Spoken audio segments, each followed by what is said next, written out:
So, basically, startups basically grow because founders make them grow, right? There isn't a magical fairy or some great person that's going to magically show up and make your business work. You have to make your business work. So, this quote here is startups take off because founders make them take off. There may be a handful that just grow by themselves, but usually it takes some sort of push to get them going. A good metaphor would be the cranks that car engines had before they had electric starters. Once the engine was going, it would keep going, but there was a separate and laborious process to get it going.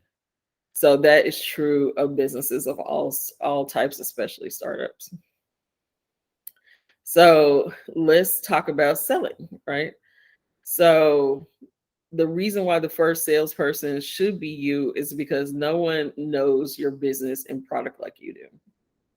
Um, I have to emphasize that more than anything, right? And talking to your customers should be your full-time job for at least the first 5 years of your business, because selling too quickly can be as harmful as not scaling at all. And you have to be able to prepare a sales team, and the only way you're going to be able to do that is if you know the process of selling your own product, and you know the ins and outs and how to handle objections and how to handle all these different things. So if you haven't done any of these things, you have to start doing them. So then the other part is she has some kind of basic myths is you'll know the right time to hire your first salesperson. And so, pretty much no, that's not really it. There's so many startups that basically rush into the sales team process. It's just a huge mistake.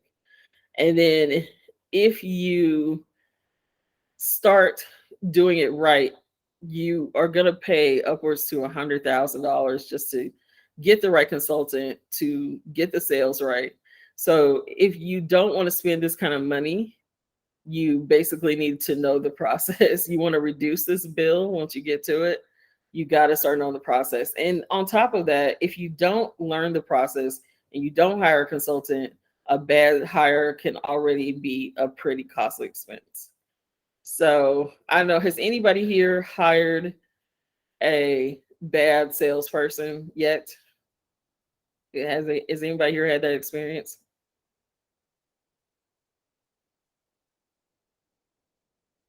No, share, not yet. Has anybody started to sell their own stuff yet? How about you, Cherie? Have you started selling your own products and services yet?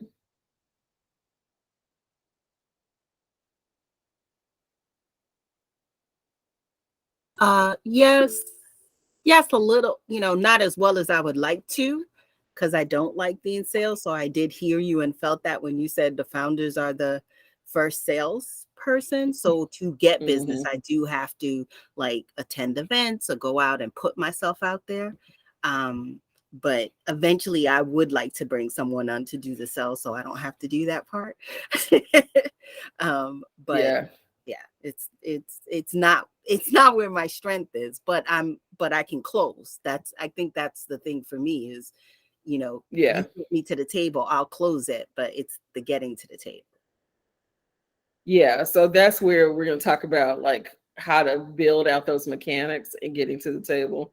And then Angie says she pitches her own services. Tell us more, Angie. How do you pitch now? Oh, I'm pretty much I'll probably like Cherie. I attend different events where I try to offer my services to startups and small businesses, just to try to get Mm-hmm. an engagement of what their needs are currently. That's like one of my questions when I'm trying to, get an interest. But yeah, I've been pitching my services on my own for the last 2 years, and I'm just like Cherie, trying to kind of wean that off for someone to serve in that capacity. Mm-hmm. Mm-hmm. Yeah, and it may take longer than you think. So we're going to talk a little bit about that, but there is a way to accelerate it some. And if someone else had their hand up, who was that? That was me. This is Courtney. Yeah, So go ahead, Courtney. yeah, I like Cherie and Angie have done a lot of networking events. And what I found helpful, because I am not a salesperson, I don't have that um, personality. But what I found is if I think about it as a conversation and just having interesting conversations and going into it that way, it's a lot less intimidating.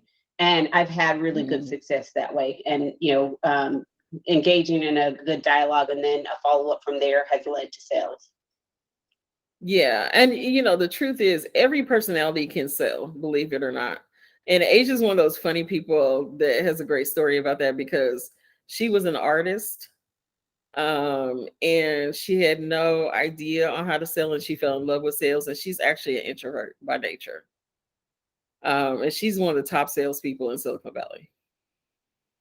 So, it's not necessarily that you have to be a certain way, or, we always say, I used to have a mentor that said everybody's trying to be a white man from 1921, and thinks that that's how sales works and that's how business works, and we all have to have a hat and a suit and all that. None of that's true, right? And so there's so many different ways that businesses work, and so many different ways that you can sell. Pretty much everybody can sell. Myth number 2, right? So this is what we're talking about, is you have to be an expert in cold calling to sell your app, right? You have to be a cold calling machine. Not true.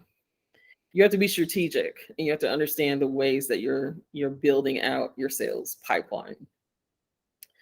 So the reason why you want to do sales, and you want to do sales for as long as possible, right? Not as short as possible, as long as possible. I know that feels real uncomfortable, but we're going to talk about why it's okay. Is you gain invaluable insights into your market. You get a better understanding of your customers. You get ideas for enhancements and improvements. You have a tried and tested sales plan when you do hire. You can't hire somebody if you don't have a sales plan. That person is going to fail. They're going to flame out, and they're going to charge you for it. And you will have wasted a lot of time and money, anywhere from thousands to hundreds of thousands of dollars, in someone who doesn't have the foundation you need to sell the product in a process, right? And then having metrics that truly matter for your business. If you don't have the right metrics, you're not going to have satisfied customers. You're not going to be able to, prove out that what you're selling is effective for your customers. You're not going to be able to prove it out to your investors or your financiers. There's all these things you have to know, right? So I don't know if you've heard even the Shark Tank or any of these pitch competitions, knowing your numbers, right? Numbers are not just based on the projections that you read about your industry on Google. These are about true, tangible experiences of selling a product. And when you don't have those experiences and you try to get up in front of financiers or investors, you're going to fail. Because you haven't had the experience, and you can't tell those investors, what is your customer about? How does it work exactly? What are the mechanics of that? And if they start guessing, they're going to guess wrong and lead you in the wrong direction. So if you don't know your customers well, you don't have good relationships with your customers, you don't have relationships with many different types of customers, trying to get a sales plan together, trying to get metrics are going to be nearly impossible. So we're going to get started in talking about how to leverage your network. So that's friends and acquaintances, coworkers, past employers, alumni.